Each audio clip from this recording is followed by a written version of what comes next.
Thom Hartmann here on the news. You need to know this. The proverbial fat lady is about to sing. Mitt Romney swept Tuesday night's Republican primaries, winning in Wisconsin, Maryland, and Washington, D.C.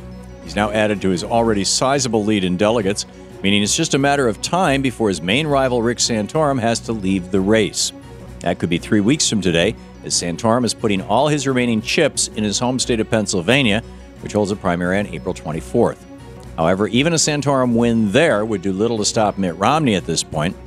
Now it's time for the millionaires and billionaires in the Republican Party to start pooling their money and investing in Wall Street's favorite candidate, Willard Mitt Romney. While Republicans in Congress want to drop or throw away the federal minimum wage, new data shows that the minimum wage in America is woefully inadequate.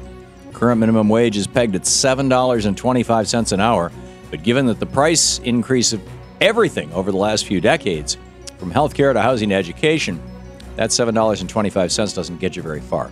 In fact, today's minimum wage needs to be nearly $10 to have the same buying power it had in 1968. And it was pretty poor then. The Center for Economic and Policy Research found that somebody earning the minimum wage would wipe out an entire year's income just to pay for a family health insurance plan. During the heyday of the middle class, from the 1940s to the 1970s, one good union job could support a family of four and provide all the basic essentials. That pretty much doesn't exist anymore, and now we're a nation made up of the working poor who are collecting wages that give them no chance of chasing down the American dream. Economies grow when working people have money in their pockets, not when the super rich are given trillions of dollars in tax cuts and are expected to trickle that money down to the rest of us. It's time to put in place a real living wage that a family can actually live on.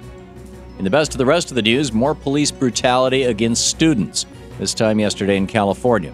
As many as 30 Santa Monica College students were pepper sprayed Tuesday night when they attended a Board of Trustees meeting to protest a plan to charge more money to take classes. Reportedly, one campus police officer used pepper spray against the students when they started chanting "Shame on you" at the trustees. The vapors spread around the room, forcing dozens of people to flee the building, choking on the noxious chemicals. Paramedics were called to the scene to treat 5 students for pepper spray exposure. 2 other students were taken to a nearby hospital. Our First Amendment right to assemble, protest, and speak freely is under growing attack in America as our nation moves closer and closer to becoming a police state. Pressure is growing on the Commodity Futures Trading Commission to put an end to rampant oil speculation by banksters. Banksters speculating on Wall Street are driving up gas prices, and Democratic Senator Bill Nelson wants the chairman of the CFTC to do something about it. In a letter to President Obama, Senator Nelson called for CFTC Chairman Gary Gensler to essentially be fired, writing, "Mr. President, if CFTC Chairman Gary Gensler doesn't act soon to implement rules that will cut down on speculation in the oil futures markets, then you should consider not reappointing him." According to the Dodd-Frank Wall Street reform law, more than a year ago, the CFTC should have put into place rules to curb oil speculation. Unfortunately, Wall Street lobbyists and Republicans in the House have delayed these new rules from taking effect, and Gensler hasn't taken them on. And now Americans are suffering at the pump as a result. The world has a problem with human trafficking. According to the United Nations Office on Drugs and Crime, 2.4 million people around the planet are victims of human trafficking at any given moment, with 80% of them trafficked as sex slaves and the rest used as forced labor. It's a $32 billion a year industry, and only 1 out of every 100 trafficking victims is ever rescued. The UN is calling on individual nations to take a tougher stance against human trafficking.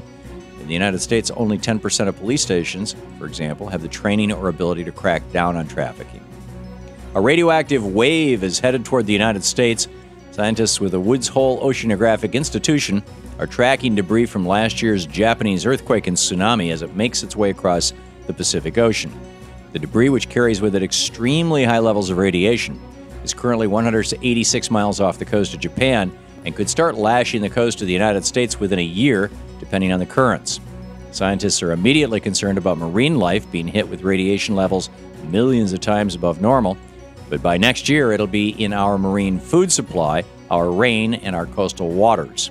So more than a year after the Fukushima nuclear crisis began, the world is still suffering its effects, with more to come.